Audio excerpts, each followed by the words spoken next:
12-month stay, drive to, week-long stays. And when you acquire a property, make sure that you have the amenities people want. Number one.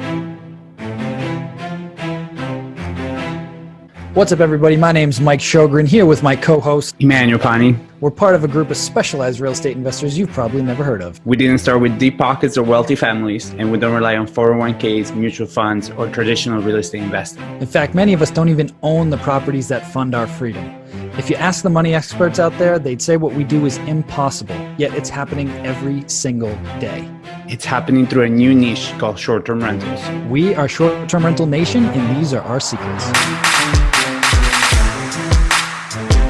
What's going on, everybody? Welcome back to the Short-Term Rental Secrets podcast. I am your host, Mike Sjogren, here with my brother from another mother, Mr. Emmanuel Pani. What is going on, E? My brother, life is good, man. Life is good. We have a hurricane maybe coming, but I mean, it's not a summer if it's not a hurricane, right? So I just thought since whole 2020 has been pretty fun already, I thought the universe would kind of hold off a hurricane, but I guess that's not how life works right now. But I mean, we're blessed, as always. Yep, absolutely. I already have popcorn and all my snacks already here, so I'm like, good hurricane party coming up. You know what I mean? Like, what else are we supposed to do? How are you guys? Man. I guess that's good. Not a problem for you up there. Nope. Things are going good. Sunny and 85. Just trying to replicate, what you guys got year round in Florida, and feeling pretty good right now. We're adding a couple more short-term rentals to the portfolio in about a week. Hotel's going good. We're looking at another couple different boutique inns over the next couple of weeks too. So things are rolling, man. Yeah. I'm very curious to see how that market kind of plays out, because I've been getting a lot of listing notifications, small mom and pop kind of places, because people down in Broward especially are kind of starting to hurt.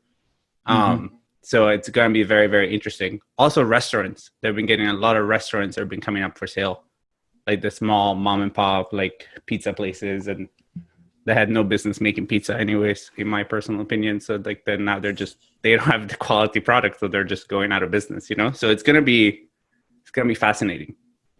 Yeah. And we'll talk a little bit about what the future has to hold with our guest today, who I'm super excited to have on. This gentleman has been, a friend and mentor of mine for probably close to 4 years now. And, was one of the reasons why I got into this business. He was kind of one of the OGs of vacation rentals and short-term rentals going back, 10 years now at this point. And, I love what he's built. I love, the way that he prioritizes his life, and the dynamic relationships that he has with his family, and just how he's, we had Matty A on last week, and he talked about, people say you can't have it all. And he's like, I refuse to believe that. And I feel like Len is somebody that has created all those different components, from success in business to financially to the relationships in his personal life. And he's just having fun doing it. And I'm super excited to have him on. So welcome to the show, Len Giancola. Gentlemen, thank you for having me on. Appreciate it very much. And looking forward to shooting the breeze with both of you. Yeah, likewise, man. I remember my very first memory of meeting you in person was Go Bundes Whistler event, you mic dropping that microphone in front of everybody, and then everybody just kind of being like, oh shit, like what just happened? I'm like, okay, he's pretty chill, he's pretty free, you know what I mean? In the way that he lives his life. I'm like, this is gonna be a fun weekend. And it was great. So I'm really stoked. And what I love about Len is he's one of my people, right? Like, he's been here for a long time, but he's Italian at heart. And his family outshows me all the time with like their pastas, and everybody cooks. And it's just such a good family dynamic that I'm just like the proud Italian. I'm like, awesome. We start having my people on the show, which is great. So Len, why don't you kind of walk us through what your life has been like? You know what I mean? Like, you have a green screen, but I know the view from your life kind of looks very much like that in the bubble, right? In real life, you call it the bubble. Yeah, it's true. We call it the bubble because we are somewhat insulated from the real world. But it took me a lot of years to bust my ass to get to this spot, and I'm proud of it. So we do make a joke about it, but it is true. We are insulated, and I try to show my family, my kids. You guys know I have two teenage daughters who are now 19 and 15, and I try to show them the finer things in life because I want them to blow away my life. I don't want them to have to start from zero. I want them to start where they see that success and hard work can lead to fruitful endeavors. And they've seen that from the beginning. So we never, money was never a taboo subject in our household. We always spoke about our investments, our businesses at the dinner table, even when the kids were young. And my wife and I always made a point to do that because we both grew up and that wasn't the case. Money was never spoke about. I never knew how much my parents made or what investments they had or how much a house cost. I didn't know any of that stuff. And I learned that later in life. And I wanted my children or our children to have that advantage of having those conversations so they're not uncomfortable as they get older. And we've created an amazing life together. The four of us are like best friends. And especially in a crazy year, like, we're recording this in summer of 2020 and it's been an amazingly weird year, obviously, for everyone. And it was a time where this quarantine for 4 months has not really affected our relationship. It's only strengthened it. And we've had a good time for the most part. Yeah, we missed certain things, but we've had a good time. We enjoy being around each other and we've created a special life. And a lot of that started with vacation rentals and jumping in that business a decade ago. So happy to go through whatever you'd like to go through. Yeah, for sure. So a lot of people would say like what you did to get into real estate in general was nuts because you were crushing it on Wall Street for years, but you were trapped, right? Like it was kind of this rat race thing. So kind of walk us through the decision of going from, the quote unquote successful Wall Street career to saying, I've had it. I'm out of here. We're going to Florida. I'm going to figure something out. And I want to take back control of my life. Yeah. So it was a combination of things. It was a combination of, yes, I was doing very well on Wall Street and I knew how much they were paying me a lot of money, but I knew how much I was making the company. And selfishly, I wanted a lion's share of that for myself. So I realized that being an employee, and while I had a great time, don't get me wrong, I had a wonderful time. I had an awesome job, awesome friends. I wanted something more for me and my family, and I didn't want to be that guy trapped on a trading desk or a cubicle till I'm 65 and hope I'm healthy and healthy enough to enjoy life then. I wanted to enjoy it now. Then there was the combination of going through 9/11 firsthand, and one of my best friends on Wall Street was 32 years old and just dropped dead of a heart attack. So that combination of those three things made me really analyze life and realize that this doesn't go on forever. And you might as well try and make the most of it and do something special instead of following what everyone else does. You know what I mean? You've heard me on other podcasts, I'm sure.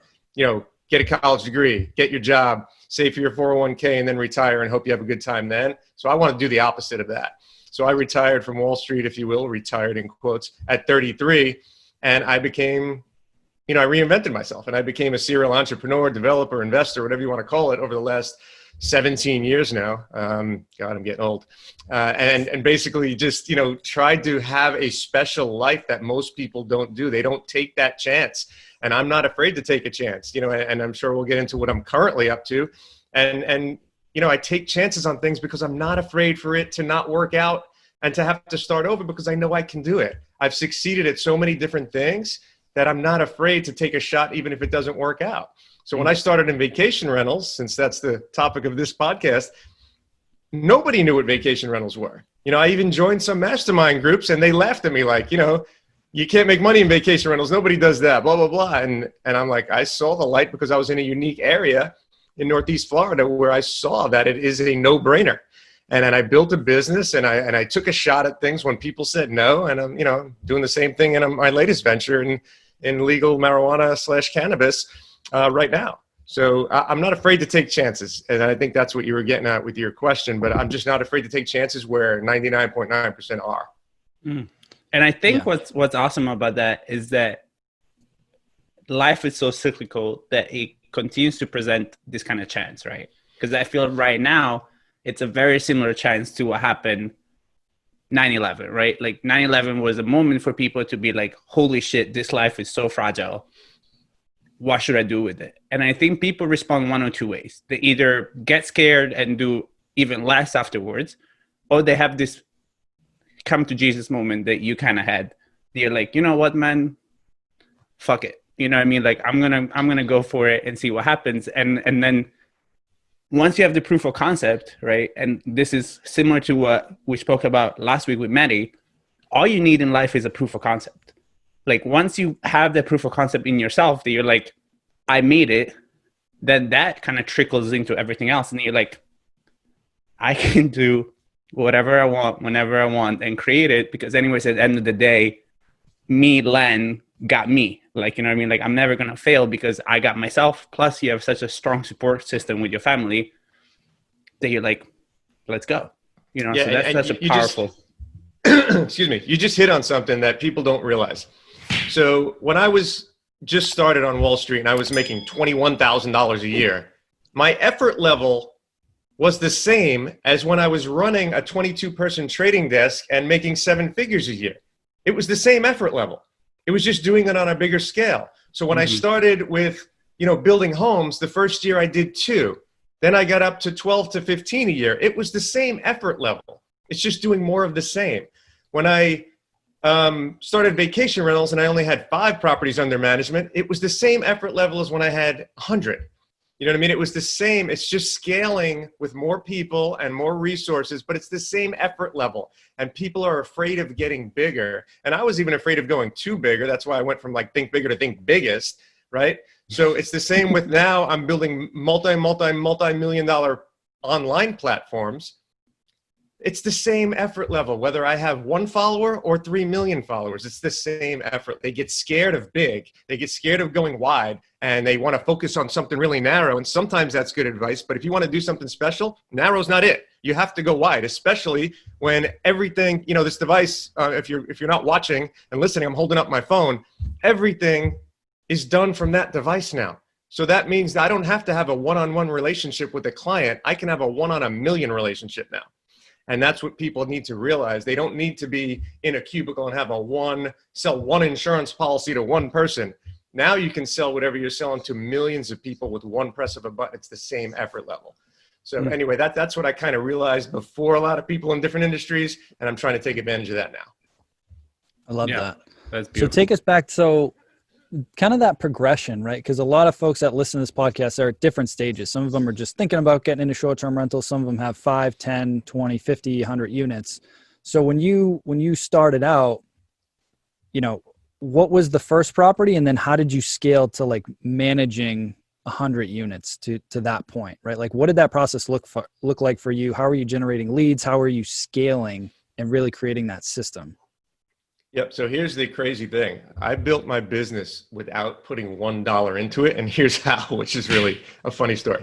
So basically as a builder, I had model homes. So I always had one model home because that was where I would meet. I never had an office. That's where I would bring clients, show them our work, and hopefully they did a custom build with me. And I signed them to a contract to build on their land or hooked them up with land because I had the real estate company as well. So what I did was, while I had a model, I saw that there was this 800-pound gorilla that was doing vacation rentals in the area, and it was new to everybody, including me. And I said, you know what? Let me throw the model in the vacation rental program he has and learn it for a year. Let me see what he does. How do his statements look? How does he book people? What does his staff look like? And I learned it over a year.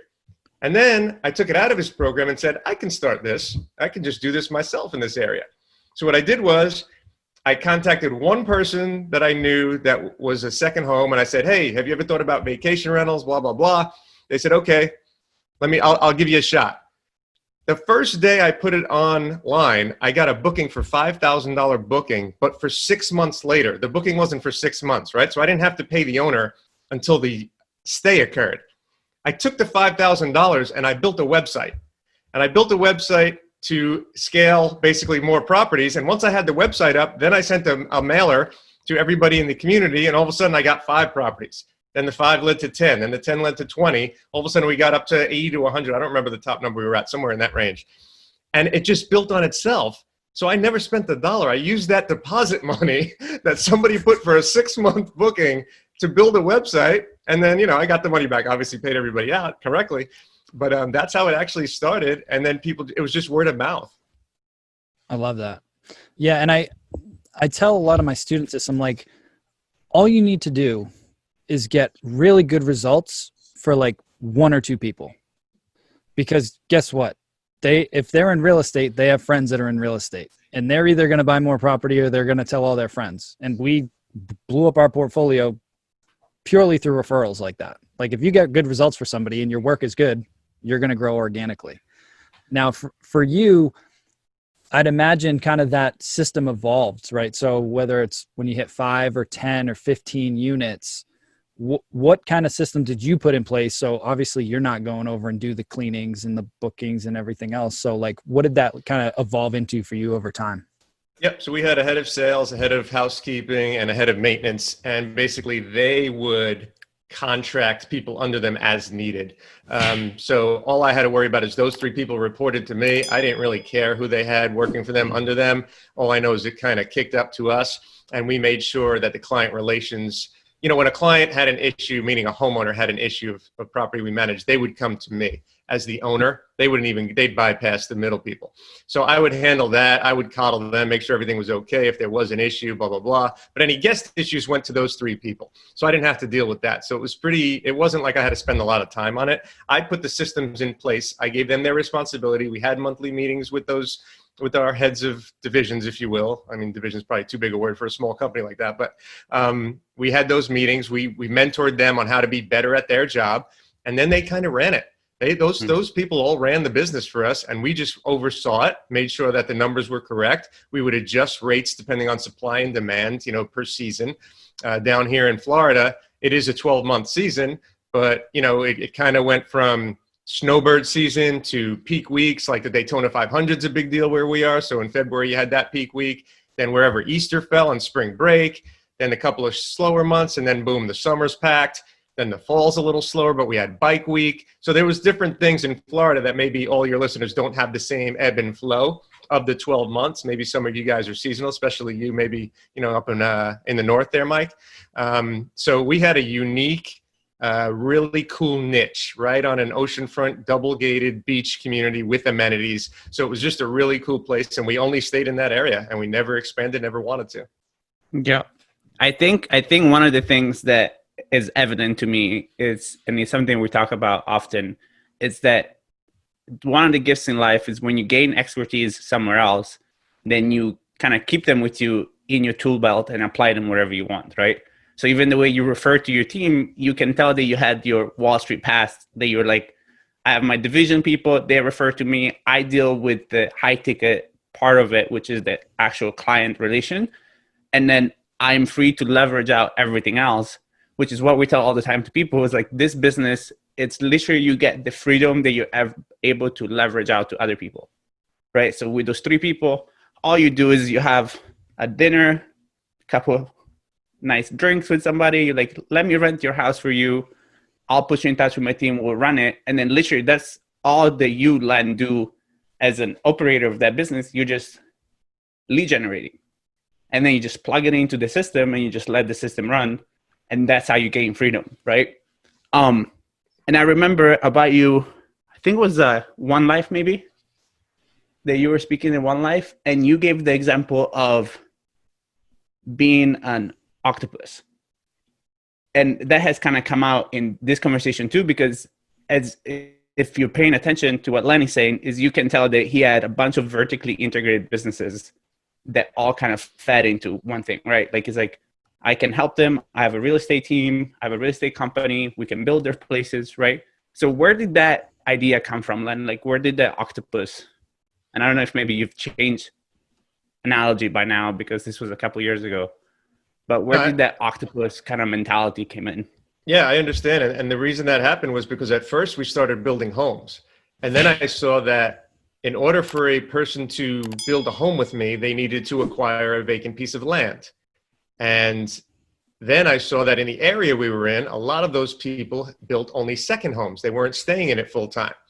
So I said, okay, they're going to a realtor's coming to me, and I have to give that realtor a referral fee for bringing me this client. And I said, and then they were going to go rent through that other vacation rental company. So I said, wait a second, I said, why do I only want to have one income stream with this client? Mr. Joe Smith comes to me and I build a house. My transaction's over. I never have another income stream from that guy, right? I only built this house and that's it. So I said, wait, I started my own real estate company. So I will now find the land. I'll get the commission on that.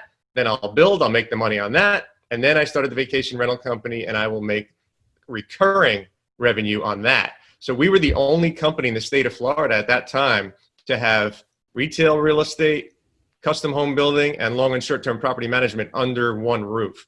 At that time, nobody was doing that, in the early 10s, if you will. So that was a great revolving door of revenue and leads. And like you said, like Mike said earlier, once somebody says they have a good experience with you in that journey, now they tell their friends. And I never spent $1 in marketing in my entire career. I've never spent $1 in marketing during any of that. It was all word of mouth. It was all becoming the different business operator down here. I come from New York. Obviously, I talk fast, walk fast, all that stuff. Down in the South, everything's a lot slower. So there was old Billy Bob Builder and Billy Joe Builder and all the Southern good old boys, and they do a good job, but they were a little slower. And I came and I was fast. And I did everything fast, and most of the people buying down here were not local Southern people. They were transplants from the Northeast, Midwest, or whatever, and they liked that. And that's how we, started gaining market share in all of those businesses. And then over the decade, I built them up, and then I sold one after the other, and I sold all three of them in the last, 4 to 6 years. I had 4 years actually. So one thing that I want to clarify, because you've gone through it, and it was interesting because I had some folks come to me when I was building out this business, and they were like, yeah, but you don't own the real estate. You're not building any equity. And I was like, well, you don't understand how businesses work. I'm like, if you build a business with the right systems, guess what? You can sell the business. And you went through that whole process in the vacation rental, short-term rental industry where you got to the point where you sold your business. Right. So we don't need to get into numbers or anything, but what did that kind of process look like? Like, how do somebody value a short-term rental company? Is there like a formula, like a multiplier? Well, people like to pretend there are. So it's really, I hate, that's why I don't like pro formas. I don't like all those things, because there is no rhyme or reason to going forward. It's what someone's willing to pay at that moment for whatever you're selling. Right. Mm-hmm. So even just like when you're renting a house for a week, is there a set rate? No, it's whatever someone wants to pay for that week. And, if you don't have it booked and someone offers you $2,000, but you wanted $3,000, you're taking the $2,000 last minute. You know what I mean? It's going to happen. Right. So that's the rate for that week. So with selling a business, it was the same thing. So I sold my real estate company for X amount based on what someone wanted to pay and based on my willingness to sell. So I always had a reason to sell these businesses. I sold them based on, do I have another opportunity that can make me more than this business? So I need to just take some cash in and unload it from my mind so I can focus on the new opportunity. And that's what I did with each one. I basically have, you could call it ADD or whatever you want, but I get bored quick and I don't have a long lifespan. I'm not a 30-year business guy. I am a few years, build it, get out, go to the next one. So did that with real estate, sold that for not very much money, but still made money on it and made money during it. Then on the vacation rental company, obviously that was more lucrative. So we had 3 national companies come in and they tried to go with the pro forma and here's the multiple that we're getting in Tennessee and this is the multiple that you should get there. And I went, no, the price is what other people are willing to pay. So here's my 3 offers. Whoever comes in with the best number, I'll consider it. And I really am not even sure I'm going to sell. I just want to see what it's worth and what you're going to offer. And if it's lucrative, I'll sell it. Mm-hmm. Well, we had 3 offers and then somebody that was kind of in our business came up and blew them away by like 40% with an offer because he was local and kind of knew more than the national company of what this can do for him.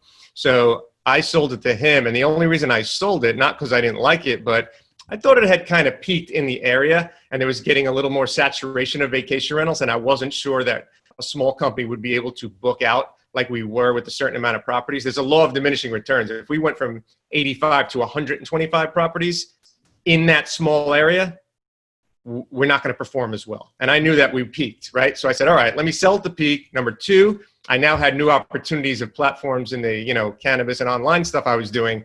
So I'm taking a shot that, okay, let me take that capital, roll it into other things, other investments. So I did take the sale. I got a premium compared to what the pro formas were offering based on their analytics.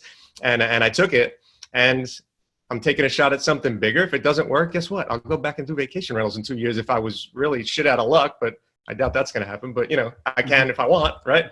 So, Yep. Yeah. And I think you said that you kept a couple of your properties that performed really well just to have.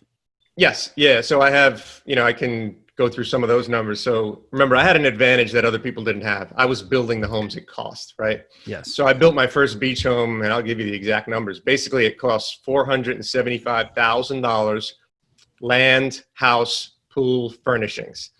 And I paid cash for it, but I got a whole bunch of stuff at cost. Like, in other words, that house would normally be $700,000 or $800,000 if you built it retail off the street with the builder, right? So I just did it at cost. I got a bunch of freebies from the suppliers because I gave them so much business building homes over the year.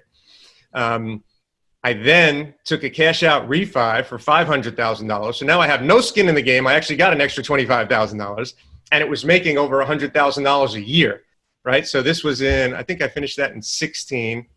So now this is probably my 4th or 5th year of renting it. And every year it's made 100 to 100. I think 127,000 was our peak rental year. This year, obviously going to be less because we were shut down for a few months. But now my carry costs for the whole thing is maybe 35 or 40,000 a year. So, you know, I still net what, 60 to $80,000 or whatever it is. It's free money. I don't have any skin in the game. I already took the skin out. You know what I mean? So I don't have any, it's just infinity returns. So something like that, I'll keep, you know, probably forever unless someone blows my socks off.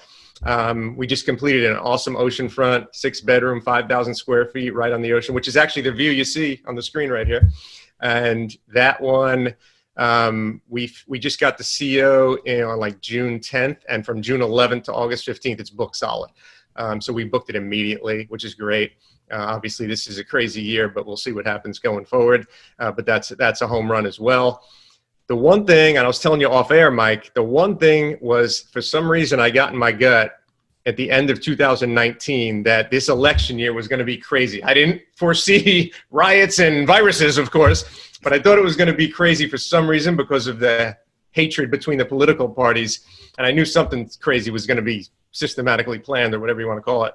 So I sold, I think, 6 of my 8 properties, and I kept the 2 I just described.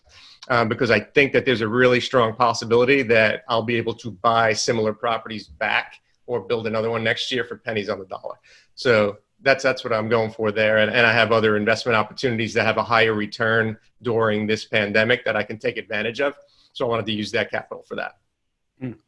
And I know you mentioned, and I think you posted in M1, somebody asked me a question about short-term rentals, and then you threw in your 2 cents, which I thought was genius around, if you really think about the future of short-term rentals and the psychology of no matter what is going on.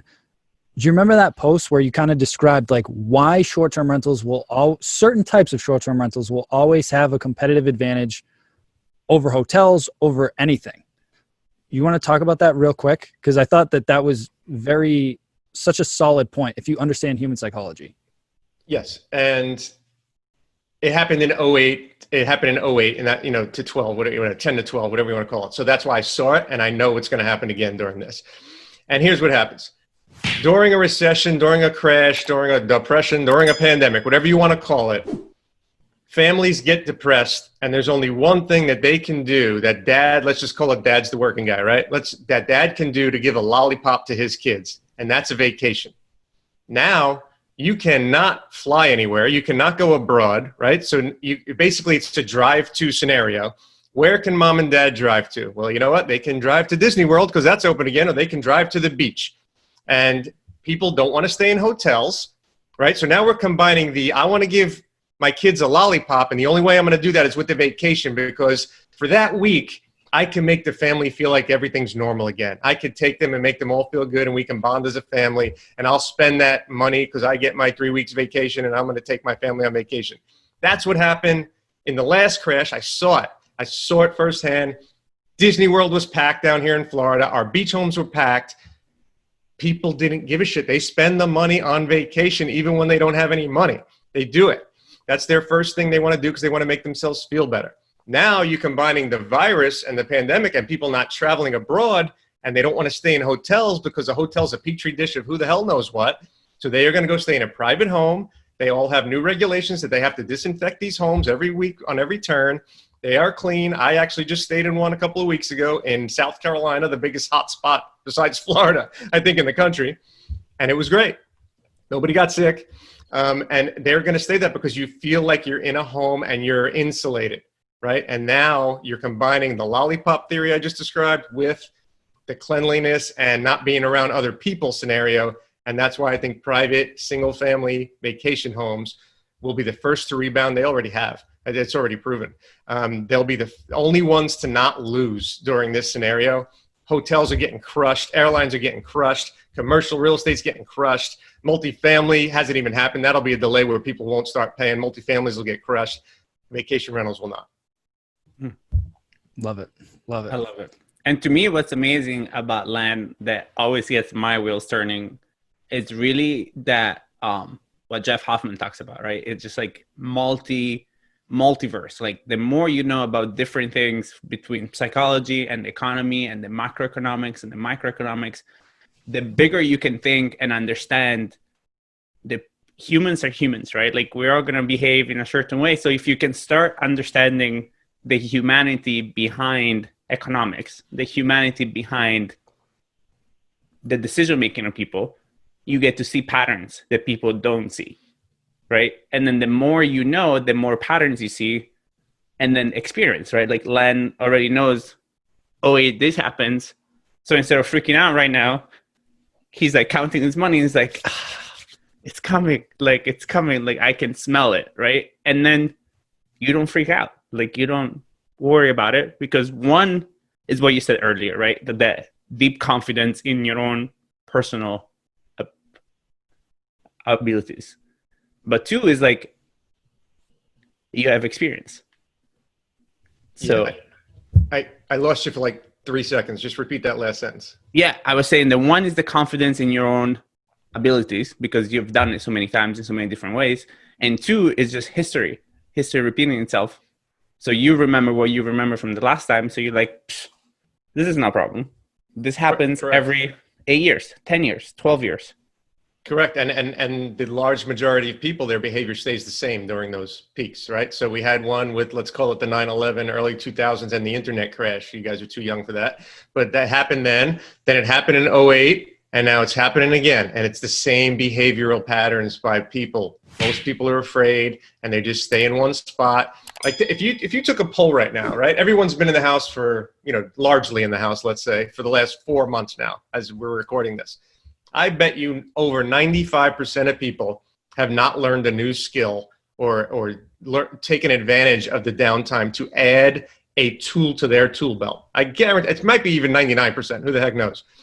But I made sure that I took several skills that I honed. One of them's learning to speak Italian, Emmanuel. That's one of them. One of them is, learning, being better at shooting guns. One of them is creating other income streams from things I didn't do in the previous years, and I did that successfully.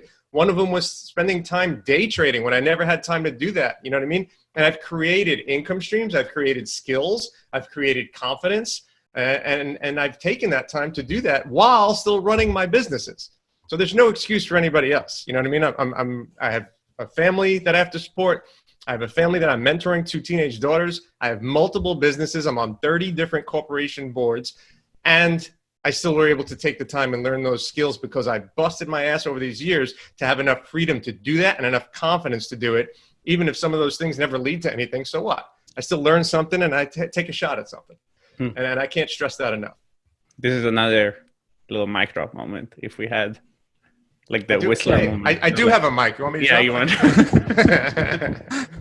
But that's where the rich get richer, right? Like that's the whole concept is like spending time growing yourself. And even to me, what's really important also at the beginning when you said like how you got in it, there is no shame if you don't know what you're doing to just let somebody else do it and then pay attention and then see, okay, is this something that is in line with the skills that I already have? And if it is, can I then take it back and do it myself or put a person in place that can do it for me and it becomes part of my businesses, right?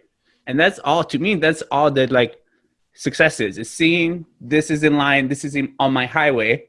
I can do this well. I'm going to add a lane and just let it run. Correct. Absolutely. So Len, can we, I want to transition a little bit and talk about, you know, your latest venture, which is probably been what, like going on 1.5, 2 years? Yes, pretty much. Yeah. About 2 years. So what, I know, cause we've talked offline, but kind of explain like how you got into it, why you got into the whole legalized marijuana, cannabis, whatever the proper name is. I apologize. I'm ignorant to the subject, but you know, a lot of people say, and I can totally understand why, that this is like the once in a lifetime gold rush, like, right. Like prohibition all over again, just in a different space. Yes. So you know, Pete Cook, I believe, probably, I don't know if you ever met him, but you know him from Facebook. He's one of my best friends. He had an opportunity to acquire some premium domains in this space, and we did that. And right now we're concentrating on MJ.com. I don't know if you can see, I think I see my shirt. I think I have an MJ on there. I do. Yeah. Anyway, MJ.com, having a 2-letter domain of an organic term. For you guys who aren't familiar, MJ short for marijuana. There's a whole bunch of large businesses, public and private, that use MJ as a acronym for marijuana. And we knew that having access to that and acquiring that domain, that brand would be very well received, right? So we have other recreational brands with the word pot in it or weed or something like that, but those have a negative connotation, right? So we knew that by polling all the professionals in the industry, so whether it's a doctor, whether it's a business owner, they love the term MJ, right? So they love that. They don't like pot. They don't like weed as much because it has that negative stoner connotation, if you will. And they want to make this a legit business that gets federally legalized and becomes, like you said, the next gold rush, you know, almost like, you know, alcohol back in the day. So we have taken that domain, and over the last, year, we developed different facets of what's going to be on the site. We've tried different things just to see how people would react to the brand. And now finally in 2020, we were able to release our MJ Medical. So basically, if you, and I know I'm talking out of school for vacation rentals here, but basically if you want to get your medical marijuana card in one of the 33 medically legal states, you come to MJ. We hook you up with a doctor, a dispensary and or delivery company in our network to get you the product you need for your health and wellness needs. We are not concentrating on the stoner community. It's not about getting high. We're trying to do it from a more medical and professional point of view on MJ.com. In August of 2020, we're releasing our delivery platform, which is going to start with 80 distribution hubs in California. And then we're going Michigan, Colorado, Florida, I think, in the next 3 states after that. We'll be in all 33 medically legal and or rec states by the end of the year. And it's just really an opportunity. We've had some incredible offers to acquire us already. And it's just something for me, the other things we were talking about, the other businesses, whether it was Wall Street making 7 figures, whether it was building company making good money, the vacation rental, good money. Now I'm trying to take a shot at like ridiculous money, and we'll see what happens. You know what I mean? Whether I make a few $1 million or tens of millions of dollars, who the heck knows? It's still fun and it'll still be a win. If I make 0, it's still a win. I had a great time. You know what I mean? And I learned something new, and it just really got me in tune with how many people I can reach online. So that's kind of why I exited some of that other stuff when this opportunity presented itself, and I was able to think at a larger level and take a shot at something that could be national or global. And you guys probably see on social media the type of celebrity / business owner / success people that I now have access to is pretty damn impressive. And if you pay, I don't know when this will get released, but this fall you're going to see some pretty cool stuff announced from us. That's awesome. Nice. And just to overstress what I already said, to me it's evident, as Len was talking, that the same Octopus kind of business model that went into vacation rentals is into this business, right? So you're doing the same exact thing, right? It's a vertically integrated business. So people can come into MJ.com, regardless if there are doctor, delivery people, dispensary, patients, and they never have to leave MJ. And then they'll find the trusting thing of MJ. So then you're creating just building the house, creating recurrent income from it, and then just keeping people in different rooms of the house, and they're all paying rent, let's say, to just keep it as a SDR kind of analogy. And then the house is going to get bigger, and there's going to be more rooms for it, and just more people, and then people are never going to leave.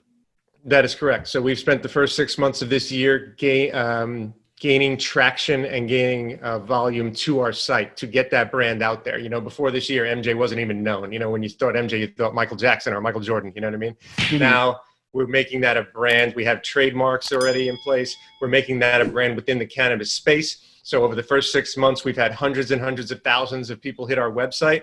Now, as we release these features I just talked over the second half of the year, now I want to keep them in the web and then get to utilize those consumers to have multiple revenue streams from each one, almost mirroring what I described earlier with the real estate businesses I built.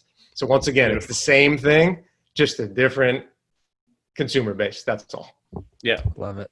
I want to be respectful of your time here. We're getting close to the top of our time, but the one question we like to ask all of our guests, and I think this will be great coming from you because you've been in the business for so long, is what would be your number one secret for success in short-term or vacation rentals?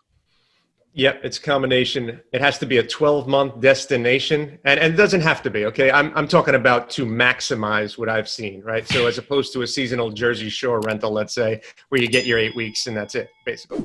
I like a 12-month destination. It has to be a drive-to destination, so it's not just something that people fly in. You need to have week-long stays, so that's why I don't like the Airbnbs in cities so much, because those are mostly weekend stays. Nobody comes during the week. So 12-month stay, drive to, week-long stays. And when you acquire a property, make sure that you have the amenities people want. Number one, a pool, private pool. Even if there's a community pool, they want a private pool. And each bedroom needs to have its own bathroom, so you have that privacy factor in case an extended family or multiple families stay in the house at one time if it's big enough. Those are the top 3 or 4 things that I think you need to maximize a true vacation rental. Love it. Len Giancola, thank you for coming on, man. I always love talking. I always get so much out of it. So thanks for coming on today. We really appreciate it. And where can folks find you before we jump off? Yeah, I mean, I'm not a name, but I'm on Facebook. I'm on Instagram as well. And then, or you can just follow some of our businesses. I don't know. They're all over there. Go to mj.com. You can see some stuff if you're into that. Otherwise, that's really it. I'm not personally out there as much as I am the business out there. Exactly. Which is what Awesome. matters. Like Mike tells that to people all the time. If you're using social to be social and you have a business, you're not using social right. Correct. Right? So thanks, Len. Thanks, guys, so much. Grazie. Hey, STR Nation, if you enjoyed this episode, please make sure to hit that subscribe button and leave us a review. And in the comments, let us know what topics you want us to cover on upcoming episodes, and we'll make sure to get that in the books for you. And if you really want to learn how to launch, automate, and scale your short-term rental business, if you want to go deeper, then check out our free masterclass at strsecrets.com.